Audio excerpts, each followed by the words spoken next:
they're having a hard time coping with the fact that fewer and fewer people are watching that space. I understand that. But the response to that is not to get into a car and drive it into a brick wall.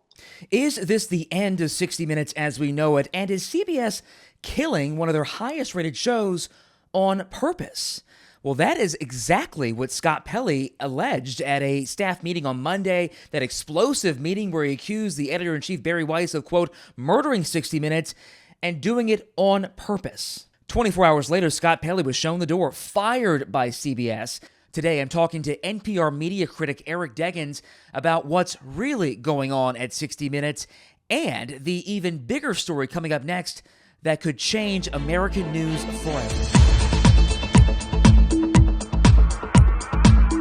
And if you're new here, my name's Derick Waller. I spent the last decade covering news right here in New York City at ABC and also for a time at CBS. So please hit subscribe because this is the exact kind of topic that I cover on this channel. So let's get into this drama at CBS and this stunning confrontation between Scott Pelley and the new boss at 60 Minutes. Staffers promptly recorded that meeting and shared it with a number of media outlets, including the New York Times, which reports that Pelley absolutely laid into management and also questioned their motives in making all these changes. The Times reporting that after Bilton told staffers that Bari Weiss, quote, loves 60 Minutes, that's when Pelley interrupted and said, quote, she is murdering 60 Minutes, he said, and, quote, she does not love this place. She was brought in to kill it, and she's been doing exactly that. Every piece of this story is just stunning, including this letter that the new executive producer, Nick Bilton, wrote to Pelley, informing him that after 40 years at CBS News,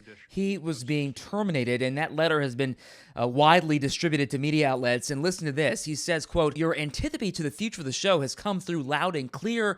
Also saying that the correspondent, quote, hijacked my first meeting with staff to disparage me, my qualifications, and my intentions with remarkable incivility and contempt. He called Pelley's behavior, quote, a performative display of hostility. That's according to the Wall Street Journal. Joining me now is NPR media critic Eric Deggans, who's been covering all these changes at CBS News from the beginning. And so, Eric, first off, I want to ask you, what did you make of this meeting? Frankly, I was surprised that, according to the accounts of the meeting, that Nick Bilton wasn't prepared for that. 60 Minutes correspondents, especially the big stars, have a long history of speaking out when they think that the credibility of the show or its journalism are under attack, or they think that management at CBS News are somehow doing them wrong. They have a long history of this, and Scott Pelley in particular has a long history. I lost my job at the Evening News because I wouldn't stop complaining to management about the hostile work environment. Our parent company, Paramount, is trying to complete a merger. The Trump administration must approve it. Paramount began to supervise our content in new ways. Given the history of the show and the visibility of the correspondents and their long history of independence, it just doesn't seem like this is the strategy you would employ if your goal was to change the direction of the journalism and get the people who work there to contribute to it. So here's a question for you. If this strategy doesn't really make sense to improve the journalism and generate a new audience, then what is the real goal here? I don't know. I just think that their stated goals are not their real priorities. Sometimes I feel like if it looks like a duck and quacks like a duck, then, you know, it is a duck. And a lot of people have noticed clearly that this is a company that's trying to get their Warner Brothers Discovery merger approved by the Trump administration. Trump hates CBS News. Is it as clear as that they're basically sacrificing CBS News so they can get this merger approved? Well, certainly it looks bad. And in journalism ethics, you know, the appearance of things is sometimes nearly as important as the reality of things. And so if you have a situation where people assume that CBS News is taking bold steps to curtail its journalism or change its journalism in order to win favor from the Trump administration, or at the very least to avoid their ire, that's not a great look for CBS News, and that affects the credibility of everyone who works there. And so let's talk about what's happening next, because obviously this company is trying to buy Warner Brothers Discovery. They beat Netflix out for that deal. It's got to go through the regulatory process. But if this goes through, that means that CBS and CNN would be under the same roof. Trump also hates CNN. So could we see the same changes at CBS happen at CNN? Well, we don't know that they're going to merge soon. One of the things we got to be careful about is assuming that a deal has happened before it is finalized, because the owners of Paramount want everyone to assume that it's a fait accompli, that the merger is going to happen.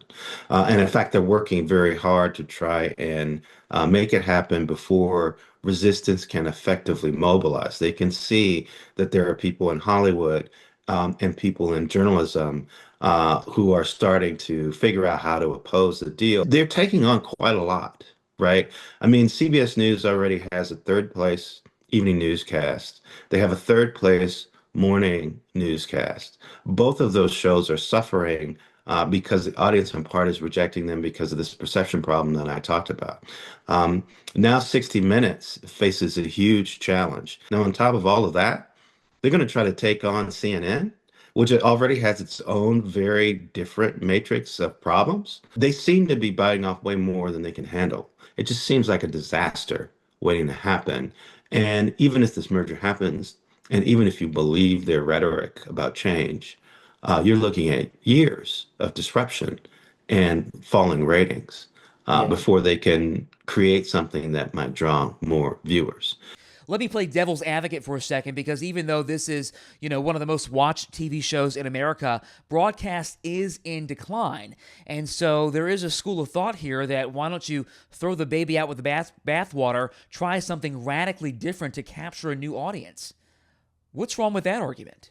The question is, if you come along with a bunch of ideas and you don't have much evidence that they're going to work, but to implement them, you have to tear down what exists and accelerate its decline, does that really make sense? I mean, we're in a situation where people are supremely frustrated with the viewership changes that are happening in broadcast. And they're having a hard time coping with the fact that fewer and fewer people are watching that space. I understand that. But the response to that is not to get into a car and drive it into a brick wall. You know, how do you expect to find success if you don't really have much indication that anything you're doing is really going to create success? So let me pose a question to the audience here. What do you think of what's happening at CBS? And do you like the changes? Do you think there needs to be more changes?